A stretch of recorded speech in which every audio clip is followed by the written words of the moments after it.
नमस्कार। कार्यक्रम अफसरनामा में आपका बहुत बहुत स्वागत है। और अफसरनामा में आज हमारे साथ एक ऐसे अधिकारी हैं जो कम समय में जिन्होंने अपनी कार्यशैली से एक अलग पहचान अपनी बनाई है। और जैसा होता है वो अखिल भारतीय पुलिस सेवा के उत्तर प्रदेश काडर के सीनियर ऑफिसर हैं।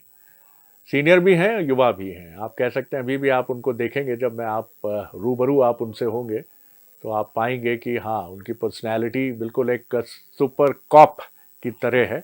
लंबा कद है, बिल्कुल एक फिट पर्सनैलिटी। और उनका काम भी जिस तरह का रहा है, अभी वर्तमान में वो ज्वाइंट पुलिस कमिश्नर लखनऊ की जिम्मेदारी संभाल रहे हैं। और इसके पहले जहाँ जहाँ उन्होंने ये दायित्व संभाला है, वहाँ अपनी दृढ़ और जो जिसे कहते हैं कि कॉन्स्टिट्यूशन सम्मत जो दायित्व है, उसके भीतर रहते हुए उन्होंने एक डिसिसिव ऑफिसर, जो डिसिसिव होकर डिसीशंस लेते हैं और पूरी कोशिश करते हैं कि लॉ एंड ऑर्डर के फ्रंट पर चैनो अमन रहे और किसी भी व्यक्ति को उसके अधिकारों के साथ कोई खिलवाड़ ना हो और कोई गलत फ़ायदा न उठा पाए।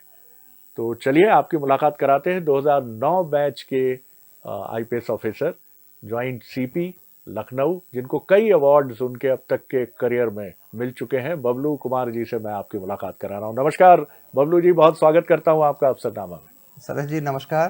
थैंक यू इस मंच पे जी बुलाने के लिए। जी, धन्यवाद सर। और एक महत्वपूर्ण जिम्मेदारी अभी आपके पास है, लेकिन थोड़ा हम इस कार्यक्रम में अक्सर पीछे लौटते हैं। पीछे यानी कि पास्ट में जाते हैं, थोड़ा नॉस्टैल्जिक होने की कोशिश करते हैं। तो मैं भी आपको पीछे ले चलता हूँ। मधुबनी आपका जो टाउन है वो मधुबनी है। बहुत मधुबनी पेंटिंग दुनिया भर में मशहूर है। और वो जो हरा भरा बिहार का ये इलाका है, जिसको हम मिथिलांचल कहते हैं, और जहाँ मैथिली बहुत ही स्वीट बोली है, वो बोली जाती है। और माँ सीता माता का मंदिर, नेपाल का जनकपुर एकदम सटा हुआ। तो किस तरह की स्मृतियां हैं? 15-16 साल के हैं बबलू जी, जीवन को आगे देख रहे हैं। पिताजी और माताजी की क्या मंशा है? थोड़ा सा जरा पीछे लौट के हमको बताइए कि उस समय क्या आप देख पा रहे थे, जीवन को कैसे देख और समझ रहे थे। बिल्कुल सही बात आपने कहा कि मैं मधुबनी का हूँ और मधुबनी जो है वो मिथिलांचल का पार्ट है, महत्वपूर्ण अंग रहा है। बगल में सीतामढ़ी जिला है जहाँ सीता माता जी का जन्म हुआ था। और जनकपुर नेपाल के दूसरी तरफ नेपाल में जो है वो राजा जनक जी का जो है वो राजधानी रही है। और मैथिली हम लोगों की लोकल लैंग्वेज है। हमने पढ़ाई अपनी लोकल वहीं की। पिताजी मेरे जी प्रोफेसर रहे हैं मैथमेटिक्स के। तो शुरू से हम सभी बच्चों में, चूँकि थोड़े से डिसिप्लिन और स्ट्रिक्ट भी रहे पिताजी, तो हम लोग मैथमेटिक्स और साइंस को काफ़ी पढ़ते रहे। और शुरुआती हमारी पढ़ाई जो है नवोदय विद्यालय मधुबनी से हुई, जहाँ मैंने 6 से 12 तक पढ़ाई की। क्या आपका क्या सपना था उस समय? आपको देख कर लगता है, जो मैं जितना समझ पा रहा हूँ, कि स्पोर्ट्स में आपका अच्छा खासा दखल हो सकता है, मैं अनुमान ही लगा सकता हूँ। और पढ़ाई में आप शुरू से अच्छे थे, तो एक अच्छा कॉम्बिनेशन नज़र में आता है। करियर की मैं बात करूँ तो जो उस समय, जिस समय की बात हम कर रहे हैं, अर्ली 2000 की या जी 90s की, उस समय इंजीनियरिंग और मेडिकल, यही दो बड़े ल्यूक्रेटिव, बड़े आकर्षक प्रोफेशंस माने जाते थे। जी तो जाहिर है आपका भी सपना इंजीनियर बनने का ही रहा होगा उस समय। जी जी बिल्कुल। और चूँकि मैंने 12th में मैथमेटिक्स और बायोलॉजी दोनों लिया था, तो एक हमारे बड़े भाई साहब हैं, वो डॉक्टर हैं, तो ये था कि भाई मैं इंजीनियर ही बनूं। और इसलिए एग्ज़ाम हमने आईआईटी का और रुड़की का बहुत सारे एग्ज़ाम दिए थे। और आईआईटी कानपुर में मेरा दाखिला मिला था। और स्पोर्ट्स में नॉर्मली जो है इंडोर स्पोर्ट्स में ज़्यादा पसंद करता रहा। आउटडोर एक दो जो है स्पोर्ट्स ही मैं खेलता हूँ। तो मेरी जो है हॉबी तो बहुत ज़्यादा स्पोर्ट्स आउटडोर की नहीं रही। एक थोड़ा सा अलग सा दिलचस्प सा सवाल मेरे जहन में आ रहा है। जी हालांकि दार्शनिक कहते हैं कि नाम में क्या रखा है, लेकिन आपका नाम बहुत इंटरेस्टिंग है।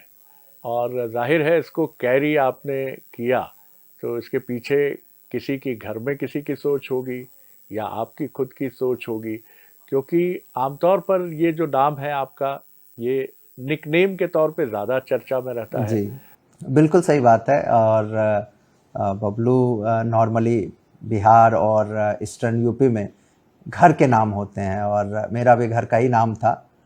जी और यहाँ देखेंगे तो बहुत सारे लोग जो हैं उनके घर के नाम बबलू हैं, जो कनेक्ट कर पाते हैं मुझसे।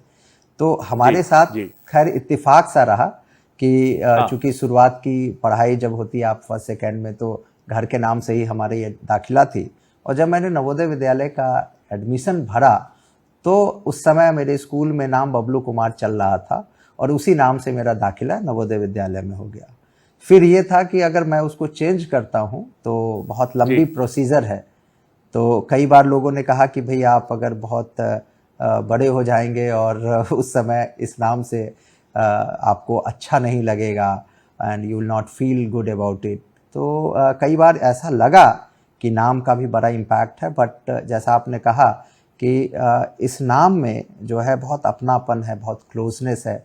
तो जो भी व्यक्ति बुलाता है तो उसके मन में जो इंटीमेसी है वो डिफरेंट लेवल की हो जाती है। क्या बात है, क्या एंड बात है, वाह। मुझे लगता है जी कि मेरे नाम के कारण बहुत सारे लोग अपने आप को मुझसे कनेक्ट कर पाए, क्योंकि ये नाम बहुत कॉमन सा था। तो मुझे उसके भी फ़ायदे हुए। लोग जो जब बुलाते हैं तो ऐसा लगता है कि वो प्यार से बुला रहा है। तो एक एक डिफरेंट सी फीलिंग रही। तो थोड़ी सी तो शुरुआत में झिझक मुझे भी थी कि क्या इस नाम को कैरी करूं या ना करूं। बट मुझे लगता है कि इस नाम ने काफ़ी कुछ दिया। और साथ ही साथ एक सबसे बड़ी चीज़ है कि इस नाम का कोई ऑफिशियल व्यक्ति नहीं है नॉर्मली। तो उसमें भी यूनिकनेस जो है वो निकल कर आती बिल्कुल। है। सर मैं यही चीज़ कहना चाहूँगा कि ये एक यूएसपी है आपका नाम, क्योंकि आपने इसको कैरी किया। और जैसा ब्रिटेन में मैंने सुना है कि वहाँ पुलिस का एक चर्चित नाम बॉबी है, क्योंकि वो लोग इतना इतने इतने बढ़िया ढंग से हैंडल करते हैं चीज़ों को। जी तो मैं तो बल्कि ये कहूँगा कि भारत में पुलिस का जो पॉपुलैरिटी है बढ़ती चली जाए, और इस तरह के नाम से उसे पहचाना जाए कि हमारी पुलिस तो बिल्कुल बबलू जी की तरह है, कि बहुत ही फ्रेंडली है, थैंक यू। बहुत गर्मजोशी से मिलती है। चलिए अब कॉलेज की तरफ आते हैं सर। सिलेक्शन हो गया आईआईटी कानपुर। अब मधुबनी का एक युवा अब आ गया है आईआईटी कानपुर, जहां धुरंधर हैं, बड़े बड़े घरों के प्लेयर्स भी हैं। और पीछे मुड़ के देखें तो जो सीनियर्स हैं, कोई अमेरिका में है, तो कोई आप देखते हैं कि सिलिकॉन वैली में है। पैकेज पता चलता है कि अरबों करोड़ों का है भैया, अरे वो तो किंग हो गए। फिर उस एटमॉस्फेयर में आने के बाद एक झटका भी लगता है, एक जी शॉक भी लगता है। और कानपुर वैसे भी बड़ा मज़ेदार शहर है कि जी कौन आया है भैया, कौन है बबलू जी, मिलवाइए जरा हमको। तो किस बिल्कुल। तरह का अनुभव रहा वो, उसको हम ज़रूर जानना चाहेंगे जी। देखिए कानपुर और स्पेशली आईआईटी कानपुर अपने आप में बहुत यूनिक है। और जब वहाँ पहुँचते हैं तो आप पूरे देश के जो बेस्ट ब्रेन्स हैं वो वहाँ पहुँचते हैं। तो फॉर्चुनेटली मैं जब नवोदय विद्यालय में था तो मैंने 12th में मेरे अच्छे नंबर्स थे, और मैं नवोदय विद्यालय ऑल इंडिया समिति में मैं टॉपर था। तो वहाँ जब हमने देखा तो बड़े धाकड़ धाकड़ स्टूडेंट, बहुत इंटेलिजेंट लोग, कोई दिल्ली का हो, कोई बड़े स्कूल का हो, तो उन सब के साथ इंटरेक्ट करके हमने बहुत कुछ सीखा। क्योंकि हम तो मधुबनी से थे, हमने स्कूलिंग तक किसी भी ऐसे व्यक्ति को नहीं देखा था जो आईआईटी जिसने एग्ज़ाम क्रैक किया हो। तो हम लोग के लिए बहुत एक ड्रीम थी। फॉर्चुनेटली मेरा जो है आईआईटी में सिलेक्शन हुआ। तो वहाँ जाने के बाद वहाँ के प्रोफेसर्स, वहाँ की जो इन्वायरमेंट है और वहाँ की जो सिंप्लिसिटी है, तो वो अपने आप में अलग थी। तो हमने अपने दोस्तों से बहुत कुछ सीखा, क्योंकि वो different part of the countries के थे और इंटेलिजेंट अलग थे। जो वहाँ के प्रोफेसर्स थे, उन लोगों ने जो सिखाया कि सिंप्लिसिटी कैसे, सिंपल कैसे रहना है। हम लोग बड़ी साइकिल जो होती है वो चलाते थे, वही प्रोफेसर भी चला रहे हैं, साथ ही आ रहे हैं। और टीचिंग उनका पैशन था, हम लोग उनसे सीख रहे हैं। तो अपने आप में वो वाह। एक पूरा इकोसिस्टम है जो आपको बहुत इंजॉयबल समय देता है। और उसने काफ़ी पर्सनालिटी में ग्रोथ जो मैं कहूँगा कि कॉलेज के बिल्कुल। समय हमको इन लोगों से मिला। मिला। बिल्कुल आपने सही कहा और आपने पूरा अपने कैंपस का खाका खींच दिया हमारे सामने और आईआईटी कानपुर की बड़ी और ये भी एक संयोग है। देखिए जी, मैं हमेशा जब भी अफसरनामा में बात करता हूँ तो मैं पाता हूँ कि बीते करीब करीब 2 ढाई दशकों में जी, काफ़ी बड़ी संख्या में इंजीनियरिंग बैकग्राउंड से आने वाले एस्पिरेंट्स ने अखिल भारतीय सेवा के ये एग्ज़ाम्स क्रैक किए हैं। ऐसा क्या एटमॉस्फेयर में है आईआईटीज़ में स्पेशली कि जहाँ ग्रूमिंग एक शुरू हो जाती है, फर्स्ट ईयर में ही जाते मैं देखता हूँ कि एक सपना देखने लगता है एस्पिरेंट्स की इंजीनियरिंग की डिग्री तो लेनी है बट जाना अखिल भारतीय सेवा में। जी। चूँकि जो आईआईटी कानपुर, रुड़की, बीएचयू इसमें जो लोग मैक्सिमम आते हैं वो जी। नॉर्थ इंडिया के ज़्यादा लोग होते हैं, जहाँ सिविल सर्विसेज के प्रति थोड़ा रुझान बेटर है। साथ ही साथ जब चूँकि आप जो पढ़ाई करते हैं इस दौरान आपकी एनालिटिकल कैपेबिलिटी, आपकी जो है रीजनिंग कैपेबिलिटी, आपको प्रेशर झेलने की कैपेबिलिटी, ये इतना बढ़ा देता है कि आपके अंदर वो कॉन्फिडेंस आ जाता है कि yes I can crack any examination, जिसको भी मैं परसू करना चाहूँगा उसको मैं एग्ज़ाम क्रैक कर सकता हूँ। ये एक कॉन्फिडेंस जो है वो इनहेरेंट दे देता है, जो जी। हमेशा एग्ज़ाम के समय फ़ायदेमंद रहता है, उनको एक एज रहता है बाकी लोगों से, और मैक्सिमम लोग जो एम करते हैं या तैयारी करते हैं वो इसको क्रैक कर पाते हैं। वाह, बहुत बढ़िया। ये वाकई एक एनवायरनमेंट तो वहाँ है। जी। तो सर जब आप वहाँ से निकले आईआईटी से तो कहीं जॉब भी आपने किया या सीधे फिर दिल्ली का रुख किया कि अब जाके कहीं किसी कोचिंग इंस्टीट्यूट में? जी। जी, मैंने बीटेक करने के बाद मेरे पास 2 जॉब ऑफ़र था। एक यहाँ इंडिया में सैमसंग में थी और एक शिकागो अमेरिका में कंसल्टेंसी में थी। नॉर्मली तो मेरा कभी मन नहीं था कि मैं कभी विदेश जाऊं, लेकिन ये था कि पैकेजेस जो बाहर की कंपनी के थे वो जी। बहुत अच्छे थे। तो मुझे एक जी। बार ऐसा लगा कि जो है वहाँ का एक्सपोज़र और साथ ही साथ वहाँ की जो सेविंग है वो हमको आने वाले समय में काफ़ी मदद करेगी। नवोदय में फ्री की पढ़ाई करी थी, वो फ्री रेसिडेंशियल है। आईआईटी भी ऑलमोस्ट फ्री ही है एक तरह से, गवर्नमेंट जी। उसको सपोर्ट करती है। तो जो मैं बना हूँ ये यहाँ के सरकार के, यहाँ के देश के पैसे से, और जो मेरा कंट्रीब्यूशन होना चाहिए वो भी इंडिया में ही होना चाहिए। तो वाह। मैं नॉर्मली बाहर जाने का सोचता नहीं था, बट जब मेरा जॉब ऑफ़र था तो मैंने उसको एक्सेप्ट किया, इसलिए भी कि उस समय मुझे लगा कि कुछ सेविंग्स हो जाएंगे, तो हमारे घर के बहुत सारे लोन्स थे वो निपट जाएंगे। आपका कन्विक्शन बड़ा मजबूत है, नहीं तो विदेश का जो मैट्रिक्स है, माया जाल है, जी, वहाँ 1.5 साल रहने के बाद उस माया जाल से निकलना आसान नहीं था, लेकिन यह आपका कन्विक्शन था कि जिस भारत के पैसों से मैं पढ़ा हूँ जी, तो मेरा जो कुछ भी मेरे भीतर है, मेरा जो कुछ भी हम्बल टैलेंट है, जी। ये इसी देश की मिट्टी के लिए उपयोग में आना चाहिए। तो फिर आप कब लौटे? वापसी किस सन में हुई आपकी अमेरिका से? मैं 2006 में वापस आया और मैंने आईआईटी कानपुर में एमटेक ज्वाइन किया और साथ ही साथ एग्ज़ाम भी देता रहा। तो सर वो जाहिर है एक अलग तरह का अनुभव रहा होगा, क्योंकि वर्दी जो है जब आप धारण करते हैं तो एक डिवाइन सी फीलिंग होती है। जी, ऐसा मैंने अपने कई मित्रों से भी सुना है और आईपीएस काडर के मध्य प्रदेश और डिफरेंट स्टेट्स के भी ऑफिसर्स से मैंने सुना है कि वो आपको एक अलग ही दुनिया में ले जाता है जब आप जी, पहली बार आईपीएस पुष्प की तरह आपके कंधों पर टंगा होता है और आपको ऐसा लगता है कि आप पर एक दायित्व भी बड़ा है जी। और आप कुछ अलग हो गए हैं। तो आपकी अनुभूति कैसी रही? फ्रैंकली पुलिस, जिस तरीके से पुलिस को हम लोग जानते हैं, तो पुलिस कभी मेरा बहुत माइंडसेट नहीं रहा। ये था कि सिविल सर्वेंट बनना है, एंड लेकिन जब मैं पुलिस में आ गया तो मेरा एक मानना हमेशा रहता है कि मैं व्हाटएवर आई गेट, तो मैं उसको फिर उसमें अपनी पूरी ताकत लगाता हूँ। और फिर हमने अपनी मैक्सिमम कैपेबिलिटी और कन्विक्शन के साथ जो है इस जॉब को समझने की कोशिश की और करने की कोशिश की। आज के डेट में मुझे लगता है कि शायद मैं one of the best job या सर्विस जो मैं कर सकता हूँ उसमें हूँ। और जितना सेटिस्फैक्शन पुलिस की नौकरी में है शायद उतना कहीं भी नहीं है।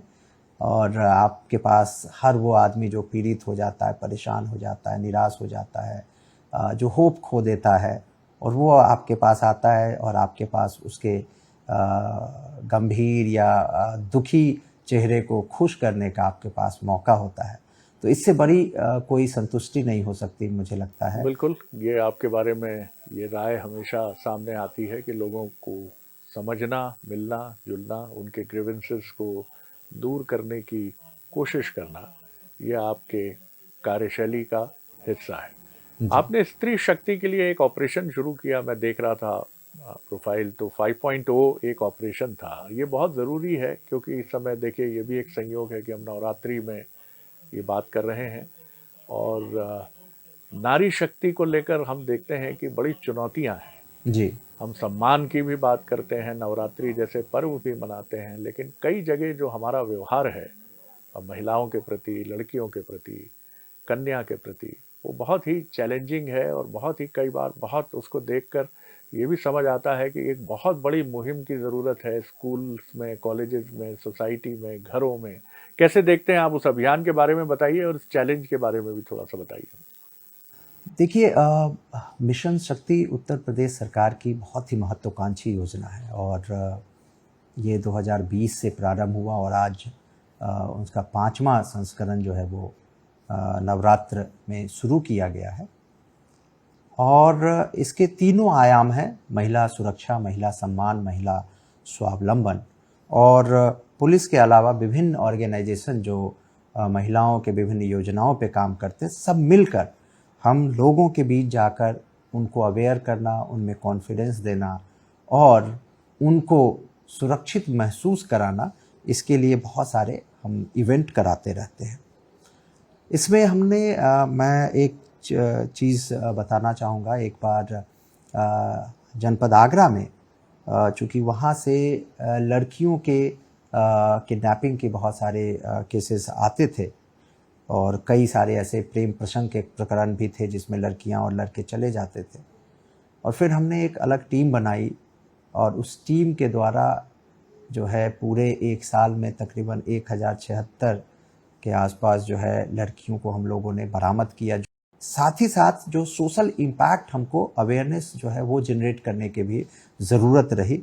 नोएडा में हम लोगों ने ऑपरेशन प्रतिभाग का आयोजन किया था, जिसमें हम हॉट स्पॉट सेलेक्ट करने के बाद उन जगहों पर जाकर एनजीओ की मदद से लोगों को अवेयर करने की कोशिश कर रहे थे कि आप शायद उस समय अपने विवेक से सही और गलत का इस्तेमाल को चूज़ नहीं कर पाते हैं, और आपका डिसीजन, जो लड़कियां हैं बेसिकली, जो बच्चियां हैं, कि आपका डिसीजन शायद उस समय गलत भी हो सकता है। आपके माँ बाप से आपको बात करके, उनसे सजेशन करके ही आपको आगे सोचना चाहिए। और जब उसको आप उसके आगे क्राइम की क्या क्या डायमेंशंस हैं उस पर बताते हैं, अवेयर करते हैं, तो एक अच्छा और पॉजिटिव इम्पैक्ट बच्चियों में, लड़कियों में आता है। और ये बेशक है कि इसमें केवल हम महिलाओं पे नहीं बल्कि पुरुषों पे भी काम करते हैं, क्योंकि अगर महिलाओं को बराबर का डिसीज़न मेकिंग में प्रतिनिधित्व नहीं मिला तो उसमें कहीं ना कहीं जो है पुरुषों का भी रोल है। और इसलिए जब पुरुष ये समझ जाएं कि हम पुरुष और महिलाएं जो है वो बराबर हैं सोचने में, विचार में, केवल फिजिकल के लेवल पे थोड़ा बहुत डिस्पैरिटी हो सकती है, परंतु सोच, मन, विचार, हृदय के लेवल पे दोनों बराबर है। उनकी आकांक्षाएं भी उतनी हो सकती है जितनी लड़कियों की हो सकती है, उनकी इंटेलिजेंस भी इतनी ही हो सकती है जितनी लड़कियों की हो सकती है। तो अगर हम इस चीज़ को अवेयर कर दे सोसाइटी में, तो शायद ये जो डिस्पैरिटी है वो काफ़ी हद तक बदल जाएगी, सोच बदलेगी, और वुमेन एम्पावरमेंट की जो हम बात करते हैं वो ट्रू सेंस में जो है सफल होगा। मैंने कई ऑफिसर्स को देखा है कि वो अपने गांव में या अपने कस्बों में जाकर उन्होंने कोचिंग शुरू की है और युवाओं को मोटिवेट किया, क्योंकि वो अपने ज़िले के, अपने प्रदेश के आइकॉन हैं। जी उन्होंने अखिल भारतीय सेवा में स्थान बनाया है। आप युवाओं से क्या कहेंगे कि वो अपने मोटिवेशन लेवल को कहाँ रखें। 2009 में या जिस समय आप 2002-3 के आसपास जब आप कॉलेज में थे या मैं जब कॉलेज में था, तब डिस्ट्रैक्शंस के इतने मीडियम नहीं थे। जी। अब बड़ी चुनौती है, अवसाद भी खड़ा है, डिप्रेशन खड़ा है कोने में, क्योंकि हर आदमी चाहता है उसका करोड़ों का, हर युवा चाहता है करोड़ों का पैकेज हो। हर व्यक्ति की इच्छा है कि किसी फिल्म सितारा सी लगने वाली लड़की से उसकी शादी हो। जी। हर व्यक्ति की इच्छा है कि वो जब सोशल मीडिया पर आए तो वो छा जाए। इन सारी चीजों ने समाज के चरित्र को बहुत तेजी से बदला है। युवाओं से बदला। क्या कहेंगे? मेरा ये मानना है जी, कि शिक्षा एक चीज है जो किसी भी व्यक्ति के स्थिति, उनके इकोनॉमिकल भी, सोसाइटल भी, बिल्कुल सही कहा। साइकोलॉजिकल भी, जी, इंटेलेक्चुअल भी स्थिति में अगर चेंज चाहते हैं तो उसका एक ही माध्यम है, वो है शिक्षा। लेकिन इसके बहुत सारे और भी आयाम हैं। शिक्षा, आप अच्छा करना चाहते हैं, इसके लिए आपको जो शरीर है, जो आपकी बॉडी है, वो स्वस्थ होना चाहिए, और इसलिए आप अपनी फिटनेस के लिए ध्यान रखें और शिक्षा पे हम लोग ध्यान दें। बहुत सारे डिफरेंट जो एस्पेक्ट हैं, स्पोर्ट्स हैं, वो भी हमारे कैरियर के पार्ट हो सकते हैं।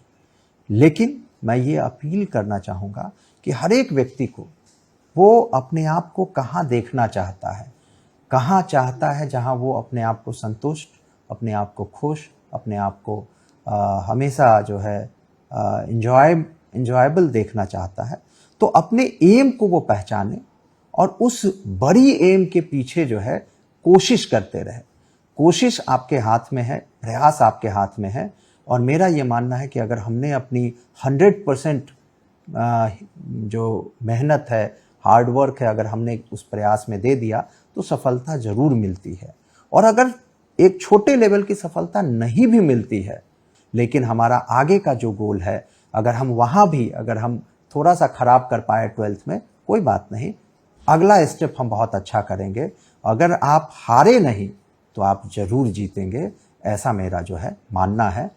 आखिरी सवाल कर रहा हूँ सर। जीवन का एक अहम पड़ाव है जीवन संगिनी, विवाह, दाम्पत्य जीवन। तो आपकी जो जीवन संगिनी है वो क्या होम मेकर है या वो भी वर्किंग है? बेसिकली मैं और ज्योत्सना, हम लोग आईआईटी में बैचमेट रहे जब मैं एमटेक कर रहा था, और फिर उसको हम लोगों ने मैंने एग्ज़ाम दिया, मैं आईपीएस हो गया, और ज्योत्सना बैंगलोर के एएमडी कंपनी में काम कर रही थी, पुणे में काम कर रही थी, फिर बैंगलोर में। तो इसको हम लोगों ने अरेंज ही मैरिज कराया। दो सी इज़ फ्रॉम आंध्र प्रदेश से हैं, वारंगल अरे से। वाह वाह। तो जी, तेलुगु हैं, मैं मैथिल हूँ। और तो लव मैरिज को ही अरेंज मैरिज कराया गया, but it was full family जो इन्वॉल्व थे। फिर चूँकि मेरी पोस्टिंग, मेरा काडर यूपी था, तो उन्होंने जॉब छोड़ दी, और फिर अभी हम लोग साथ में हैं। मैं उनको हेड्स ऑफ करता हूँ, क्योंकि ये उनकी गहरी समझ है कि परिवार नाम की संस्था को समय देने के लिए उन्होंने एक बहुत ही ब्राइट करियर के मोहजाल में वो नहीं उलझी, जी। और उन्होंने प्रेफरेंस इसको दिया कि मैं अपने जीवन साथी और अपने परिवार के लिए, ये बहुत सर बड़ा निर्णय है, और ये नई बिल्कुल। पीढ़ी के लिए जी एक जी, बिल्कुल, मैसेज भी ये है। उनका निर्णय उनका ही था, और शायद मुझे निर्णय करना होता तो मैं दूसरी तरीके से सोचता। मैं उन्हें जॉब ठीक बात है। छोड़ने के लिए नहीं कहता, बट जिस प्रकार से उन्होंने परिवार को समय दिया, जिस प्रकार से उन्होंने सेक्रीफाइस किया, तो शायद जो मैं आज अपनी पूरी एनर्जी के साथ, पूरी ताकत के साथ लोगों की मदद के लिए, लोगों की सेवा के लिए अपना मैक्सिमम समय दे पाता हूँ, तो इसमें मैक्सिमम पूरा कंट्रीब्यूशन जो है उनका है, पूरा सेक्रीफाइस उनका है।